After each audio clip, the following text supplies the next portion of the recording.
I spent Friday evening in St. Louis addressing about 1,000 people at the Campaign for Liberty. And the young man who runs the Campaign for Liberty, or one of the people running it, and was with me, is a guy named Steve Bierfeld, who's going to be on with us in a couple of minutes. And on Monday morning, I emailed him and I said, because I left at 6 o'clock Saturday morning, how did the rest of the weekend go? And he had an encounter with the TSA, the Transportation Safety Administration, in which they not only wanted to know who he was, who did he work for, how did he get the money that he had on him, and what did he plan on doing with that money. And unbeknownst to the TSA, he had one of these super duper new telephones on him where you just go like that, like you're scratching your chest, and the phone becomes a tape recorder. And about 85 to 90% of his encounter with these folks was recorded. We're going to listen to a little bit of it now, and then I think George Steve is going to join us. Okay, let's hear the sound of Steve Bierfeld and the TSA in a windowless room in the St. Louis airport. What do you do for a living? Is that relevant, sir? Yes, it is. Am I legally required to tell you that? Well, I'll tell you what. Go kick the plate. You may not be legally required to come in that, but you will be legally required to help the police officer that wants to talk to you. Okay. I'm just trying to ask some questions to figure out what all this is about so I can get you on your plane. But you won't play smart, and I'm not going to play your game. How much money is it? I don't know the exact amount, sir. The card says about $4,700. $4,700? Yes, sir. Why do you have all this money? I asked you, sir, if am I required by law to answer the question? That's my.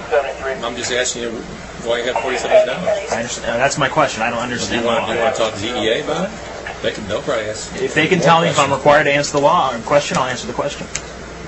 I'm just asking, looking for a It's a simple simple question. I just want to know why you have $4,700. That's not an unusual thing. I carry maybe $50. He refused to answer any questions. He don't want to answer. So we don't have to take him down to the station I mean, that's and let suspicious. DEA, FBI, and all those people talk to him. Every one of them. So we can do that. How old are you? What's your deal, sir? I'm 25, sir. Well, you answered that question, didn't you? That's on my driver's license, sir. So, I mean, I can count that money. I can find out how much it is. It's right in front of me. You know. And I don't know why you have that much money. That's why I want to know. Yeah, he started this out there when I was trying to get everything cleared so he could make his flight. And I said, okay, we'll go in here. He started playing this game again. I said, I'm done with it. So. I've been completely cooperative, sir. I'm not playing any games. You're not cooperative. We're going to answer the question. I'm simply asking if I'm refusing to answer. I'm not refusing. If you have nothing to hide, then you can just tell us what it's for. I mean, it's simple. You're going to have to have proof of why you have that much money anyway for the DEA. I understand, sir. If I'm required by law, I'll be happy to answer your questions. I don't understand the law. Are you from this planet? I mean, you understand the question when I'm asking you? Yes, sir. Okay, why can't you just answer the question? Am I required by law to answer? You know what? See, man, you acting like a child, man. You acting like you're 5 years old. I don't understand the law. You act like a child. Well, this is confusing to me. So we're just going to take you to the station, and then maybe the DEA can find out. Where am I being taken to? You're going to the police station. The police station? Yeah. Okay. You can't answer any questions. We don't know what's going on. Am I being forced to go to the police station? Come on, man. Let's just go to the police station, man. Am I being taken? Or am I free to go? We're going to take you if you don't going walk. to the police station, yes. Am I free to go? If you want, whatever you want to call it, we're going to the police station. Am I? What's it saying there? You know, we're not getting into semantics here. We're just going to go to the station. Situation. You're not answering any questions. You're suspicious to me. You're just from your answers. That's why we're going to the station. Am I being forced to the station? Or am I free to go? You will be if you don't walk out this office. Yes, you'll be going to the station. You'll be forced. Okay, that's fine. Yeah, I understand. You're going to be going to the station. Now, do we have to put you in handcuffs, or will we have a problem with you walking through this No, sir. terminal? Detained, yes. Okay, That's fine, sir. I don't understand the law. I'm happy to go. Well, we're going to help you understand if you don't. Steve Bierfeld joins us on the phone. The voice that you heard of the courageous and persistent young lover of liberty saying, tell me if I'm required by law to answer these questions, is Steve Bierfeld, who joins us now. Steve, welcome to Freedom Watch. Steve on with us? Steve, are you here?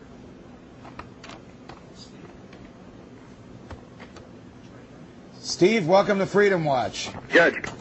Oh, good to hear you.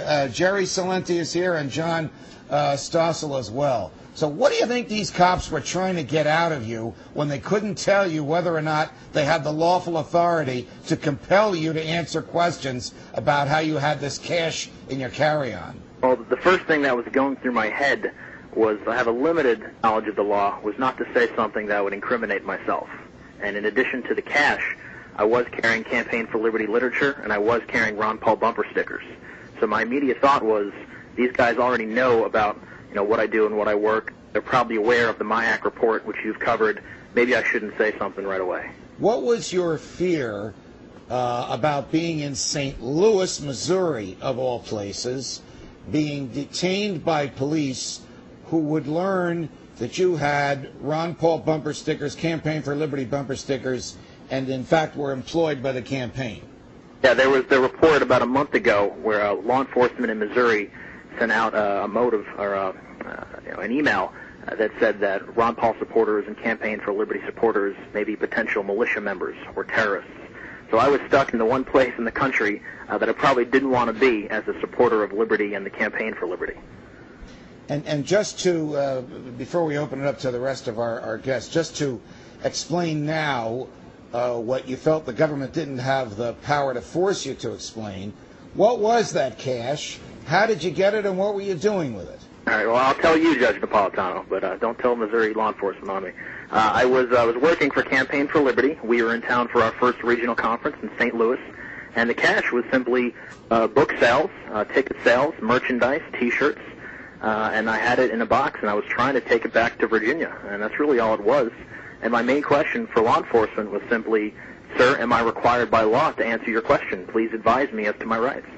I don't think it's a surprise that people who attend Campaign for Liberty rallies are more likely to pay in cash than your average American. All right, because as Bill Sapphire used to say, cash is privacy, right. Cash is freedom. But are you surprised that they arrested him because he wasn't free to leave, threatened to bring in the Drug Enforcement Administration, I don't know what they would have to do with it, and the FBI, because he declined to explain to them, because they couldn't tell him what their authority to ask for it was, the origin of that cash? I mean, it's one step to say you can't fly on this plane. It's a far more evil step to say we are going to use force to detain you. But we never heard what happened when he went to the police station. Well, he eventually, a plainclothes guy, because I listened to the whole tape, the clip we ran was just about 1 minute and 10 seconds. This goes for 25 minutes. As they're about to take him out of this room and march him through the airport and bring him, quote, downtown to the DIA office, suddenly some plainclothes person appears who identifies himself as an FBI agent, whispers in the ear of these 5 uniformed, armed, badge-wearing guys, and suddenly they say, you're free to go. And he makes the plane. So they never found out the origin of the cash. They never counted the cash. They never took the cash from him, and he made the plane.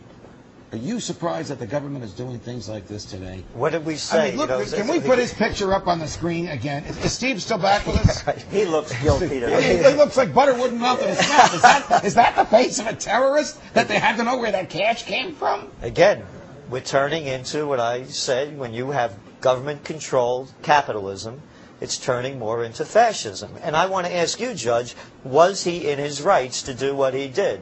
Did he have to answer those questions? What were his obligations? He did not have to answer those questions because the presence of cash, the possession of cash, is not one of the items that automatically eliminates you from getting on the plane. As John Stossel said, it's one thing for them to make sure you don't have a gun or a bomb in your pocket. It's another thing for them to not like a book or not like the papers that you have with